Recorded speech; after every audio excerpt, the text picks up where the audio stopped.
Please leave a message after the. When we played the clip last time, the story was framed a certain way, like there was a lot of grey area. But I'm going to play an update to the story now, and I think it's going to sound a bit different to you. So I don't know if this is a case of me getting the source from a story from a news agent that didn't want to tell it the way it actually happened, but we're going to go back to our boy Philly D, Philip DeFranco, that cat face hates, because this is the way everyone's reporting it. And then Stanley, I want your opinion, because we have to go back and dig into this a bit, because this doesn't sound as good as, you'll see what I mean. Have a listen. Okay.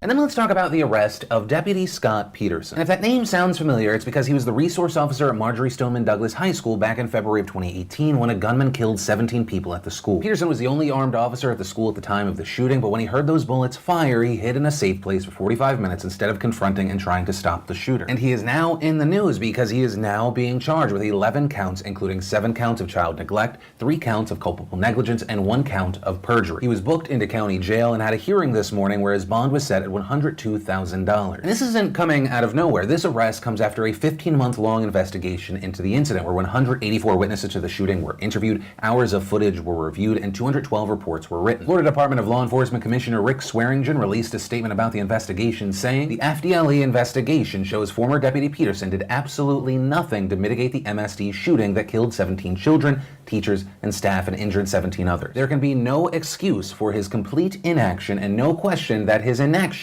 cost lives." And in addition to those 11 charges, Peterson has also been terminated from the Broward Sheriff's Office. Now, on that note, you might remember that Peterson had actually retired from his role after the shooting. But it actually looks like kind of an important note because according to reports, this termination means that he's no longer eligible to receive a pension. Okay, Stanley, so do you see a kind of a difference between how we dealt with this before and how the story's being said now? Yeah, so in terms of what we just heard there, so they're actually charging them with actual laws like child neglect and whatnot. Yeah, that's not. Whereas, yeah. So how different is that from last time when we covered it? Yeah, they were saying they showed a video. We watched a video of him walking around, not going in. But I see. At the beginning, we heard that he hid. He actually hid. Yeah, in a closet. Cool. And then we were talking about. I shouldn't laugh. Yeah. No, it's fine. I mean, it's ridiculous. We're not off because it's funny. It's because it's ridiculous. And now people want him charged because we were talking about old boy sent in a message that the police won't protect you and they don't have to. And the judge he ruled in that favor, saying that the police, they don't have to protect you. It's not in the Constitution. It's more or less just a job. And because if you're in America, maybe that's a reason to even carry a gun, because if the police won't actually protect you in a shooting situation, why shouldn't you? That should be a reason to carry a gun, which is kind of what old boy was arguing, right? Yeah, exactly. So now hearing that this guy hid, does this change? And sorry, John, I know we're kind of following. Go on. I'm only hearing. I haven't actually heard about this, so I'm only hearing the story for the first time. So I'm just kind of trying to digest, what the guy was saying in the report. Obviously, there's a few things that are did he hide because he didn't know how many people were actually in the school? Maybe he couldn't see. Right. He heard shots. This is obviously what I'm assuming from the stories that I heard. He heard shots. He didn't go in. He obviously waited for so long. What was it? Did they say 45 minutes or something? Yeah. Until, and then he basically went in. I don't even know what he actually did at this point, to be honest. I mean, and I've got some thoughts on it, but just quickly again, what are your thoughts on school shootings in America? Yeah, again, sorry, you're new, you're here, you might as well, this is the first time you're hearing it, so what do you think of this? Have you ever heard of this at all? Do you hear about the story or this guy, I think he was literally never not heard about this story. Okay. I don't kind of I do try and listen to and keep up to bits of news and stuff, obviously stuff like this gets through. I think when it comes to gun laws and stuff like that, Trump was on he did that interview with Piers Morgan, and he made an example. He might have actually spoke about it then, but very brief in a way that I didn't know what he was referencing. But basically, Trump made the point, all good narcissists, they always just people who really have effed up notions, they always actually have a little bit of validity to what they're saying, and sure. They always have a little bit of a good point. So Trump obviously has the point where he believes that if there is a school shooting and one person has a gun, the school shooting is less likely to happen. They can mitigate if people, it's a deterrent. But like that isn't what a deterrent is. Like a deterrent isn't like to like it's just a warning. Like a deterrent's like no, like stop, bam, bam, back. So like deterrents don't turn up. They're actively there. Exactly, they're always there. Yeah. So when it comes to just what he did though, just from the sounds of things and what the report was saying that he did, and you saying that the judge kind of ruled that even though he's a civil servant, it's not his job to lay his life on the line, more or less. Yeah, I'm not 100% sure on like where. I'm not even kind of sure of where I had the assumption of where that kind of lied, but I did kind of always feel that a bodyguard and a regular police officer were two totally different things, and exactly, from just like school shootings and like I've heard some black police officers talk about like just people getting killed in general, like just when there was like the Castiel shooting and like just there was so much uproar and black police officers kind of giving their side of things and they're talking about, I just want to go home to my family. I don't want to get shot. I'm working a job just like you guys. I'm on the street. I'm patrolling. I'm doing like XYZ. If I think someone's going to pull out a gun on me, I'm thinking I'm not going to get to see my family again. So it's like a weird line because that is still a job. And the funny side of it is like, because the first time I heard it, I low key laughed in my head a little bit. Of course, yeah. Because if just thinking the way I see jobs, just in general, I wouldn't see being a police officer any different than working at Nando's. So if I'm working at Nando's and someone comes in, like, even though if I had a gun and someone came in Nando's with a gun and started shooting people, I'd hide. Like if I heard shots, if I was just in the back and I heard shots, and even if I had a gun on me, I'd hide in the freezer straight. I'd lock it as well. We kind of said that on our discussion. So it's kind of common sense. We were making the distinction between police officer, soldier. Yeah, I'm not freaking Liam Neeson. Like I'm not gonna start just like running out thinking like I could take on like how many good. You don't know how many people are there. You don't know what like if you're like a specialist and you know what gun that is, and you're like the typical white person in action films and be like, he's down to his last bullet. Like, and then they can like turn around the corner like he's reloading, so I'll shoot now, like jump out. Like, well, now I gotta ask you guys a hard question. Go. Because it's coming down to this. Fine, we all agree that maybe police officer isn't a lay your life down on the job inherently, whatever. He's being charged with going to prison for a very long time, like life, more than life.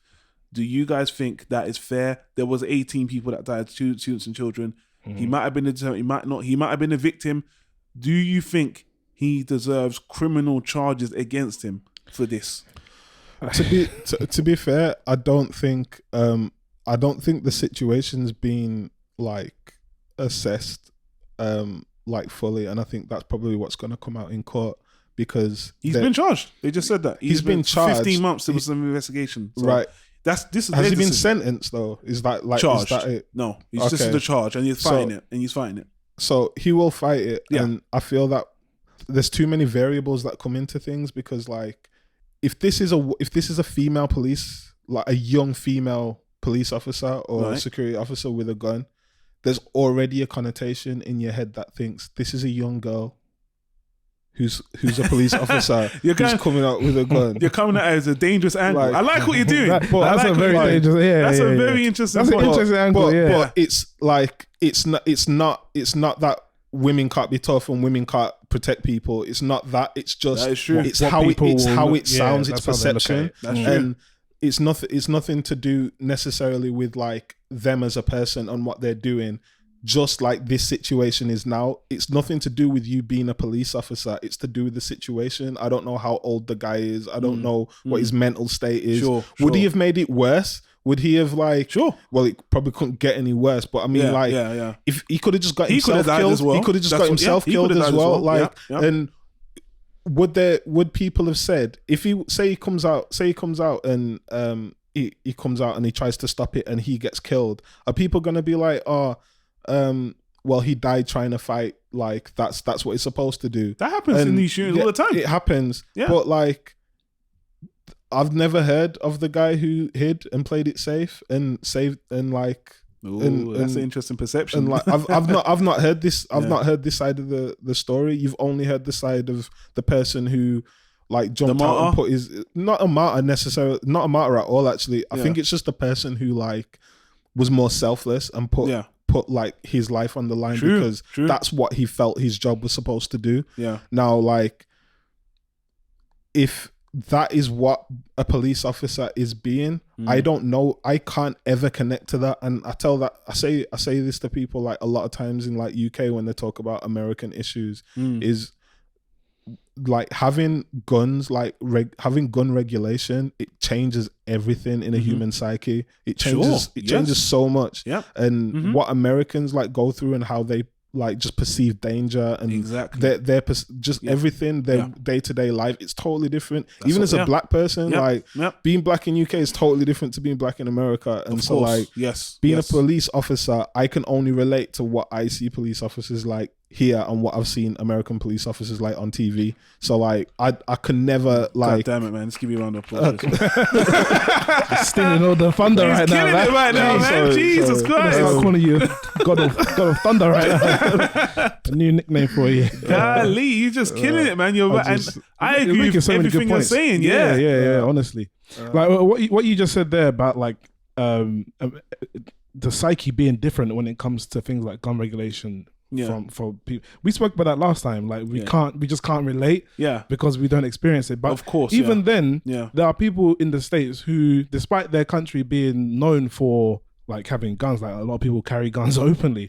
Like there are people who don't really see guns day to day. They just go about their normal life, just like perhaps we do. Like I'm doing air quotes right now with the fingers. But yeah, there are some people who might not see guns day to day. Then all of a sudden they're confronted with a school shooting situation. And that the police officer that was based at the school, if you see his picture, I think he's quite a rotund. He's a bit rotund, burly guy. Probably middle aged. He looks like he's 50. Exactly. 50 plus. I think this guy probably never even though school shootings happen all the time, but he probably thought, man, this is the life. Just come to this school, just look, like a person of authority, police officer. Yeah, go home at the end of the day. We need to move on just because we tackled this last time and I don't want to front load the show of an old story. But sure. The point that old boy made that I want to readdress because I'm not sure we can't. And I think Jen made a great point that it's a completely different psyche, a different experience. I can say one thing though. Oh, go ahead, yeah. There are two different there are two different things that people should be looking at when he's being looked at to blame for this situation. Because one of them was like, I recall one of them saying it was like child negligence. Yeah. One of them is an attack on his character, and one of them is an attack on his ability to fulfill his role as a job. Yes. So those are two different elements. Because if your job does not require you to do that, you should not be. It doesn't. That's like saying to a fireman that you didn't like jump into that burning building. That's what the judge was going on. Right. That's why the judge tried to. If your job says that is what you're supposed to do, then you didn't do your job. Yeah. Now, like the other side of it is like more a moral. It's a moral compass thing, and it's just like you are the only person in that building that could actually defend yourself, and that could defend others, and you chose not to, and you chose not to defend children. So that I feel like that is a little bit of a different. That's like that's poor judgment.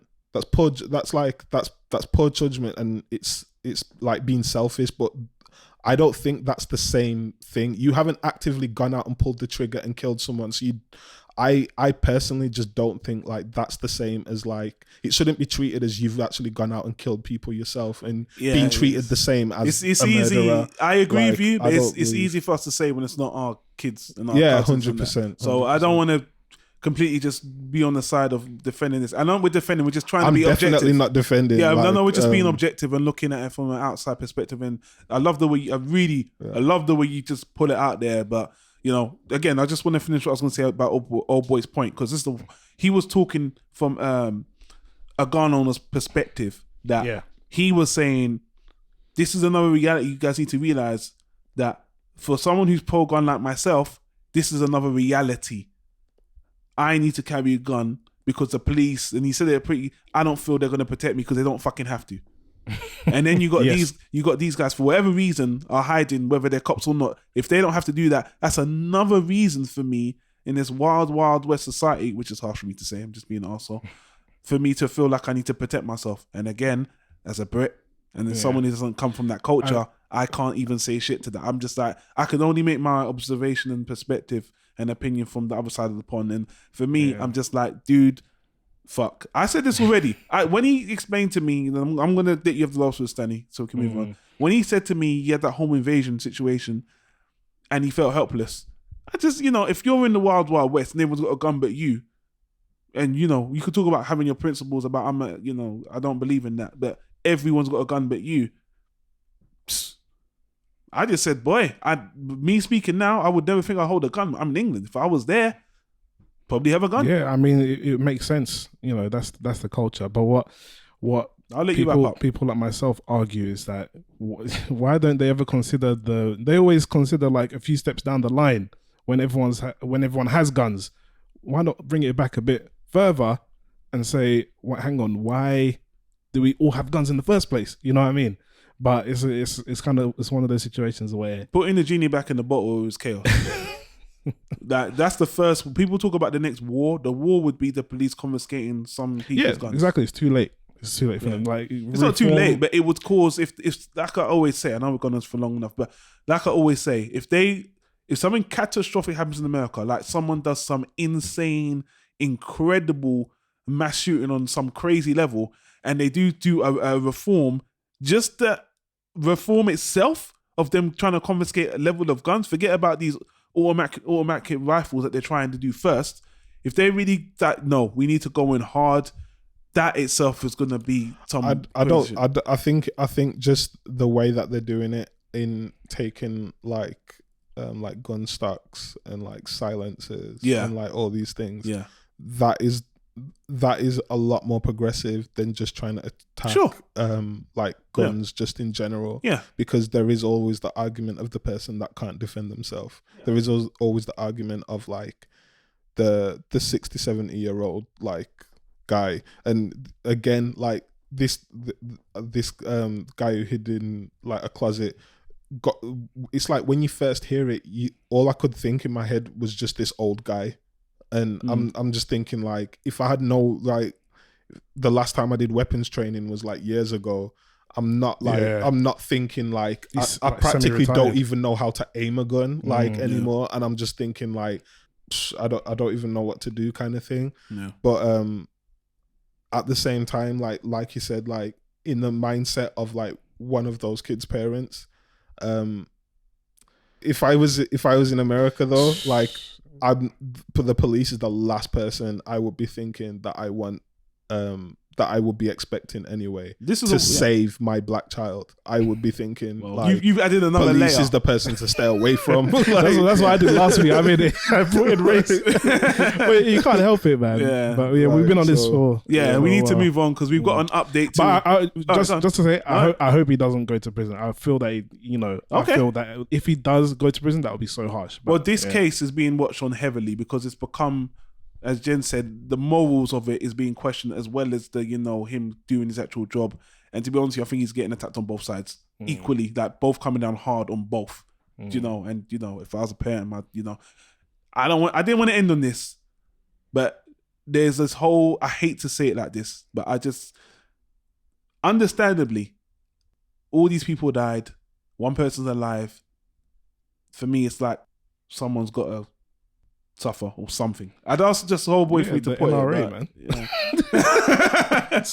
Not them, Stanley. Not some middle-aged, semi-retired not cop. them, not them, not them. They say bring more guns. There wasn't enough guns. The students should have been able to go into their lockers and pick up some guns. All right? That's what's gonna be next. Under their tables, Exactly. whip out.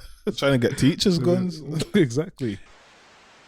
Please leave another message at voiceofmail.com.